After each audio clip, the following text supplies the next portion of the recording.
question for Brenda. Marie-Alice est morte dès le premier épisode, mais reste pourtant le personnage principal qui guide la série. Comment avez-vous réussi à créer un lien aussi fort avec le public alors qu'on vous voit très peu apparaître à l'écran? Marie-Alice is, she starts the show by killing herself. I don't recommend it. D'ailleurs, je ne le recommande pas, la partie suicide.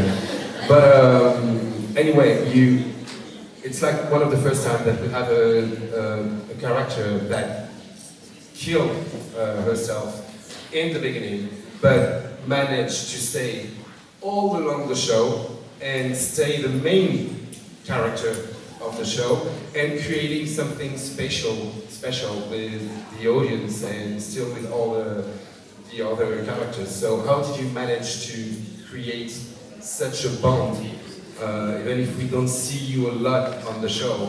Marie-Alice, you know. Yeah. It's a good question, thank you. It's an interesting role to play, playing someone who's already gone and dead, because it elevates the perspective. Normally, with actors, we're playing a character, a very human character, but Marie-Alice has a very high ethereal view of her friends. And so there's no more judgment about the good or the bad in any of us.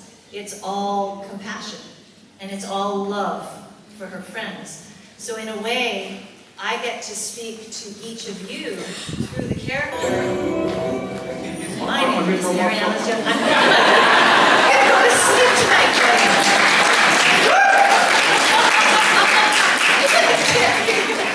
So I'll let you translate so you can... No, you can keep going and I'll translate it. Really? Okay, she's good. So for me, it was a very special thing because it made me open my heart in ways that I don't normally get to as a character. So thank you for that. And I'm very lucky because at first, it was only voiceover. And then they went, uh-oh, we're a hit. We better keep her. So I ended up becoming more of the ensemble cast, which was great. Elle dit, en fait, c'est vraiment intéressant d'avoir un personnage comme celui-là parce que elle dit de faire un personnage qui est mort dès le début, c'est assez particulier. Elle dit, et ce qui est intéressant de mon côté, c'est que en tant qu'acteur, on a l'habitude de jouer des personnages qui sont là, qui interprètent un rôle et qui interagissent. Elle dit là, ça permettait, en étant Marie-Alice, juste la voix off et donc morte, d'avoir une vue d'en haut, d'avoir une vue sur ses amis, sur les autres personnages, de manière très éthérée, très aérienne, très épurée, sans jugement, juste dans la compassion envers ses amis et envers ce qu'elle traverse. Elle dit, et du coup, j'ai l'impression que ce personnage, c'est ça qui va aussi répondre sur en partie à ta question, c'est que ce personnage, c'est comme s'il me permettait de parler à chacun d'entre vous pour dire, en fait, je ne vous juge pas. Elle est déjà passée sur un autre plan. Elle dit, et ce qui était intéressant, c'est que de le faire au départ, je devais être juste une voix off au début, et puis après, terminé. Et puis ils ont rappelé Brenda en disant, en fait, on est un hit en termes de show, on va continuer, et tu vas continuer, et on va créer plus de choses où tu vas apparaître. From the beginning, you told us how much a man is capable to protect his family. But so many women on the show do also like things that are questionable and are somehow forgiven. But do you think we gave the same grace to your character, or how do you feel about that? Grace. Yes, grace. If I thought the writers gave the same grace? No, not the writers. I mean the public somehow, because you were sometimes understood as the villain, I think, or not. Yeah, a bit. Would you like to translate the question? Yeah, but it's just the end that I'm not sure. Yes. You want to know if Mark wanted to have the same grace that was given to the ladies? If he felt like he somehow was treated a bit different. Okay. Donc techniquement, elle dit Marc, Paul À un moment, il dit ce qu'un homme est capable de faire pour pouvoir protéger sa famille, jusqu'où il est capable d'aller. Sauf que on voit que les housewives, elles aussi, elles en ont fait pas mal de trucs pas tout à fait top. Mais comme par hasard, elles, on finit toujours par leur pardonner. Alors que Paul, pas trop, on le voit souvent comme le méchant. Donc est-ce qu'il sent son personnage a été traité différemment pour techniquement les mêmes choses que plus ou moins que les filles ont fait? Our neighbor should have returned that blender. Yes, she should. Notre voisine, elle aurait dû ramener le blender. Martha.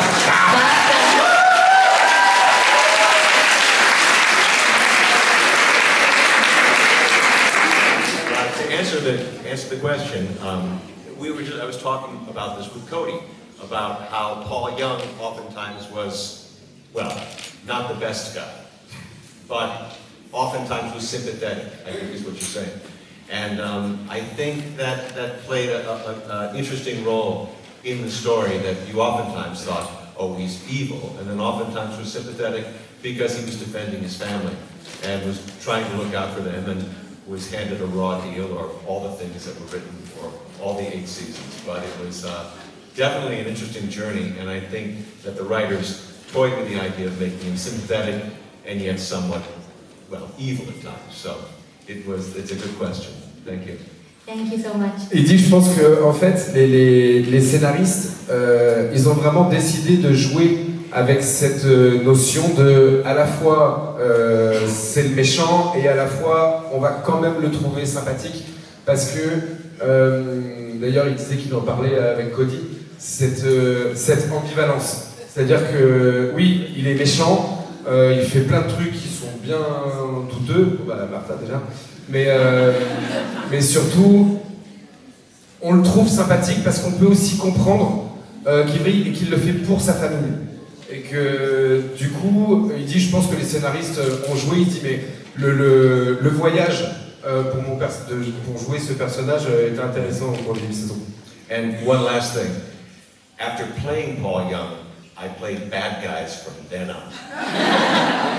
Really Yes, good really. bad guys. Il dit, et d'ailleurs, après avoir joué Paul Young, on ne m'a donné que des rôles de méchants.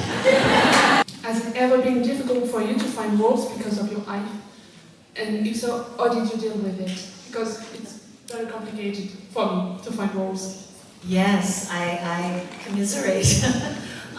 In the beginning, it was the excuse. Oh, you're too tall. She's too tall. My name is Marianne. So yes, it was very hard. And then I realized it was an asset. S'il vous plaît. I realized it was an asset because then I could use it for comedy. For instance, when I did Seinfeld, and I was Sue Ellen Mischke, the O. Henry Candy Bar heiress, aka the Braless Wonder, Julia Louis-Dreyfus is my bra height. And so the visual comedy of my breasts being in her face worked. So you just have to find a way to find the niche. You might not automatically be a love interest, but you can use your power as a tall person. And you can use it for drama or comedy, but don't ever apologize for it because it's who you are and it's beautiful. En gros, elle disait que donc elle veut être actrice, elle a étudié, etc., mais qu'elle est très grande vu qu'elle fait 1m85, et donc elle demandait à Brenda, est-ce que ça n'a pas été trop compliqué, en fait, quand elle est très grande, est-ce que c'est pas un défaut? Et Brenda disait, effectivement, au départ, ça servait d'excuse. T'es trop grande, t'es trop... Elle dit, et en fait, il faut trouver le moyen d'utiliser ce défaut et d'en faire une qualité. Elle dit, moi, j'ai utilisé pour faire de la comédie. Elle dit, par exemple, dans le rôle dans Seinfeld, par rapport à l'autre, il y a un autre personnage féminin, elle dit, et c'est génial parce qu'en gros, elle m'arrive vraiment à hauteur de poitrine. Elle dit, et du coup, le contraste des deux personnages, entre celui-là et elle qui m'arrive là, ça rajoute. Elle dit donc, ne le vois pas comme un défaut et quelque chose qui peut te desservir, mais trouve en quoi ça peut devenir une force pour toi. Thank you so much, Brenda. Well, congratulations and keep going. Keep going. You will find your place. Continue et trouve ta place.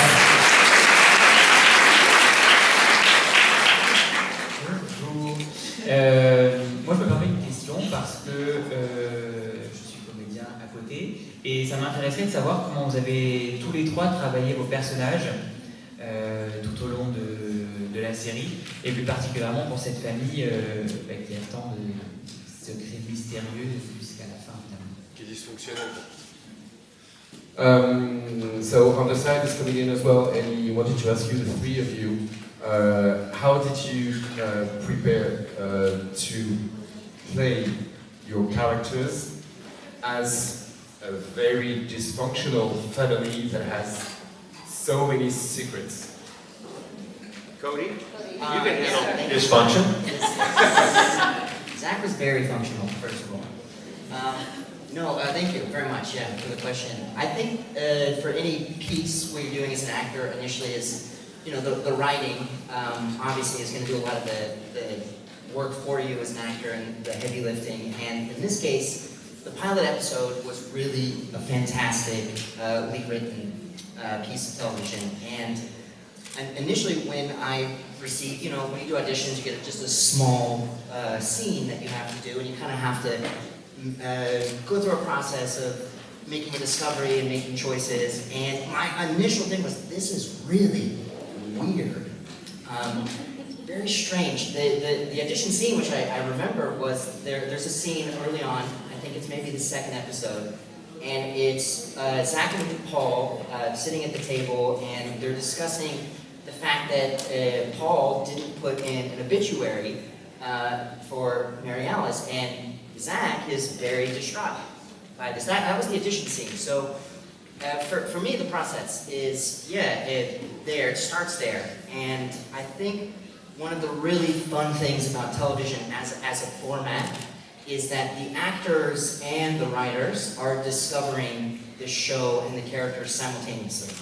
And so a lot of what became The Young Family and became the show were choices that we made in the moment, like acting choices. And I think that when Mark and I started working, we found that rhythm, and it became this, okay, that's what this is. And so from there it would evolve. So that's how we would start the process.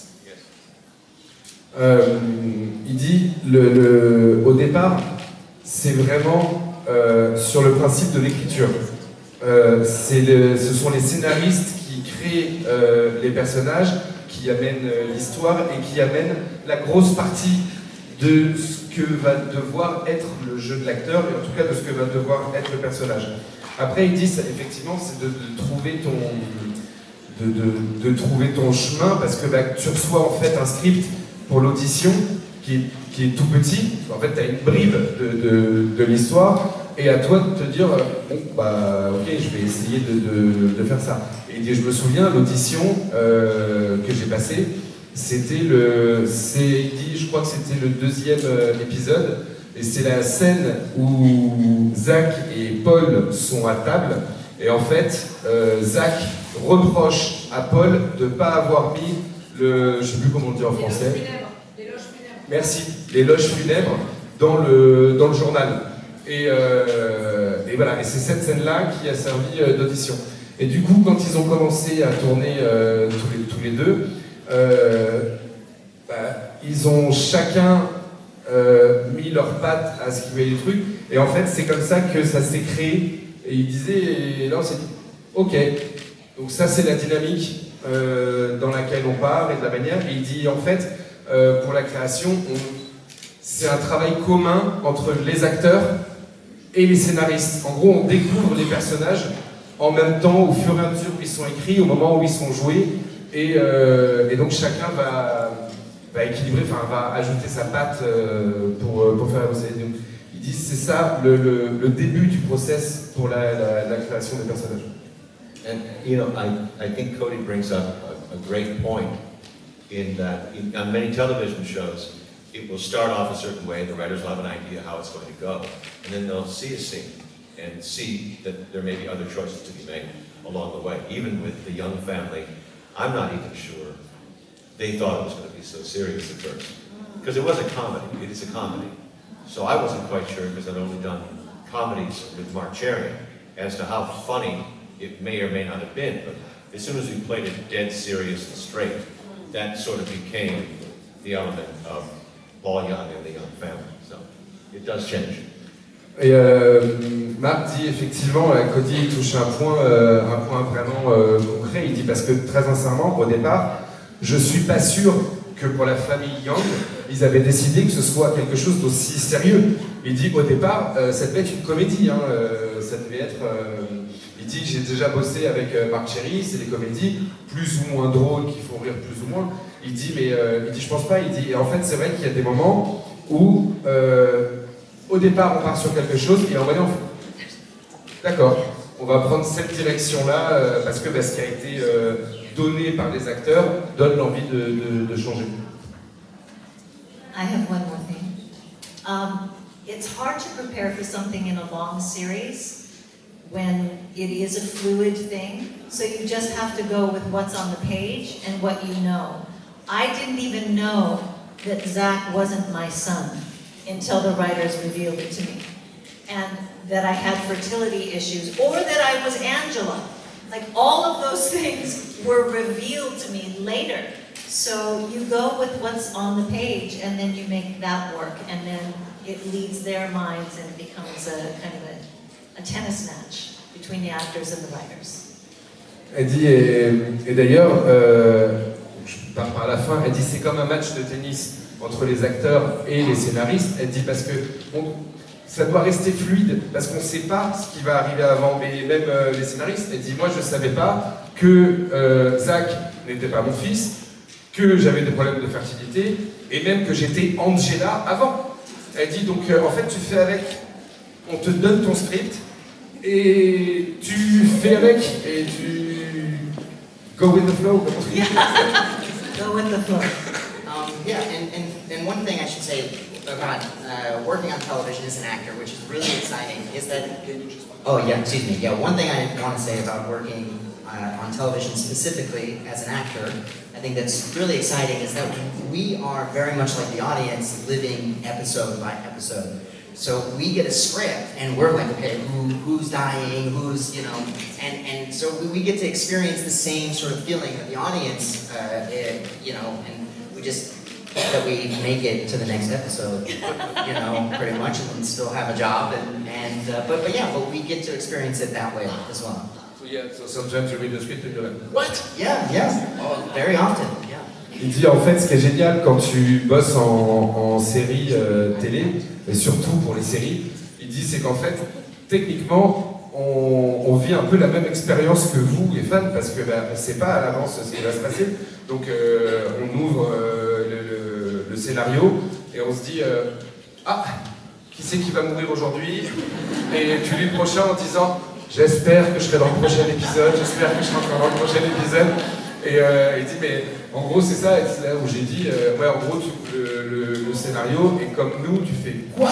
C'est sérieux, il se passe ça? Il dit oui, on vit la même expérience que vous. That was the one good thing about the pilot episode, is I never had to be worried about dying. I did it to myself. Elle dit, ça c'est ce que j'ai trouvé génial dans le pilote, c'est que j'ai pas eu à me poser la question si j'allais mourir ou pas plus tard. Je l'ai fait dès le départ, tout seul, voilà, c'est fait.